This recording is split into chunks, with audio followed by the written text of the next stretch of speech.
আসসালামু আলাইকুম প্রিয় দর্শক, আপনারা সবাই কেমন আছেন? আশা করি আল্লাহর রহমতে অনেক ভালো আছেন। আমিও আল্লাহর রহমতে অনেক ভালো আছি। তো প্রিয় দর্শক, বেশ কয়েকদিন হলো ব্যস্ততার কারণে ভিডিও বানাতে পারি নাই। তো যাই হোক প্রিয় দর্শক, ইনশাআল্লাহ এখন থেকে আপনারা রেগুলার ভিডিও পাবেন। আপনারা কোন কোন টপিকের উপর ভিডিও চান আমাকে কমেন্ট বক্সে কমেন্ট করে জানান। ইনশাআল্লাহ সেই টপিকের উপর ভিডিও নিয়ে আসব। তো প্রিয় দর্শক, চলুন শুরু করা যাক। তো প্রিয় দর্শক, আজকের মূল আলোচ্য বিষয় হলো ভুট্টা চাষের জন্য উপযুক্ত বীজ নির্বাচন। গত বছরের তুলনায় এই বছরে ভুট্টার ফলন অনেক বেশি হয়েছে। ফলনের হার যেমন বেড়েছে, তেমনি কিছু কিছু কৃষকের কপালও কিন্তু পুড়ে গেছে। এই কথা কেন বলছি? ভিডিওটি দেখতে থাকুন, ইনশাল্লাহ জানতে পারবেন। আপনি যে ফসলই করেন না কেন, সেই ফসল করার আগে যদি আপনি ভালো জাতের বীজ নির্বাচন করতে পারেন, তাহলে ইনশাআল্লাহ আশা করা যায় আপনার ফলন ভালো হবে। যদি প্রাকৃতিক দুর্যোগ বা অন্যান্য কারণে আপনার ফলনের কোনো সমস্যা হয়, তাহলে সেটা আলাদা বিষয়। তবে ভালো ফলন পেতে গেলে অবশ্যই ভালো জাতের বীজ রোপণ করতে হবে। এটাই বাস্তবতা। গতবারের তুলনায় এবারে ভুট্টার প্রচুর আবাদ হয়েছে।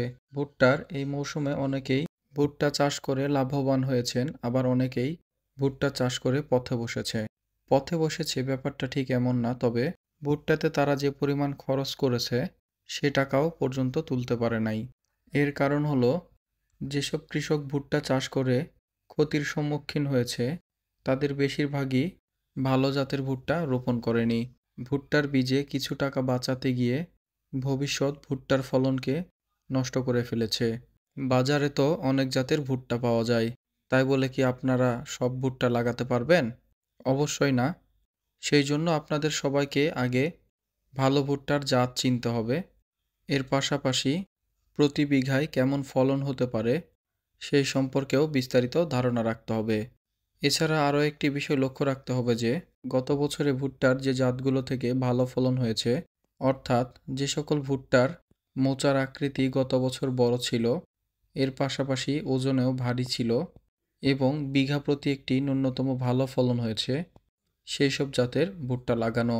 বর্তমান সময়ে বাজারে কিছু অসাধু কোম্পানি রয়েছে যারা কম দামে গুণগত মানহীন বীজ কৃষকদের কাছে দেয়, আর কৃষক ভাইরা সেই বীজগুলো সহজ সরলভাবে নিয়ে তাদের নিজেদের জমিতে রোপণ করে ধরা খেয়ে যায়। তো সবার উচিত, যে ফসলই আপনি লাগান না কেন, আগে অবশ্যই বীজ এবং ফসল সম্পর্কে একটু হলেও ভালো ধারণা নিতে হবে। সবার কাছে আমার একটাই অনুরোধ থাকবে, আপনারা যে কোম্পানির বীজই লাগান না কেন, দেখে শুনে বুঝে তারপরে বীজ রোপণ করবেন। অল্প কিছু টাকা বাঁচাতে গিয়ে কখনোই বাজার থেকে সস্তা বীজ কিনবেন না। 2 টাকা বেশি লাগলেও অবশ্যই ভালো কোনো কোম্পানির বীজ নিয়ে সেটা রোপণ করবেন। এতে করে আশা করা যায় ইনশাআল্লাহ ভবিষ্যতে আপনাদের ফসলের ফলন ভালো হবে। তো প্রিয় দর্শক, ভিডিওটি যদি আপনাদের কাছে ভালো লাগে তাহলে অবশ্যই স্কয়ার পেস্টিসাইড ইউটিউব চ্যানেলটিকে সাবস্ক্রাইব করবেন। এর পাশাপাশি আপনারা কোন টপিকের উপর ভিডিও চান তা অবশ্যই কমেন্ট বক্সে কমেন্ট করে জানাতে ভুলবেন না। দেখা হবে নতুন কোনো ভিডিওতে। আল্লাহ হাফেজ।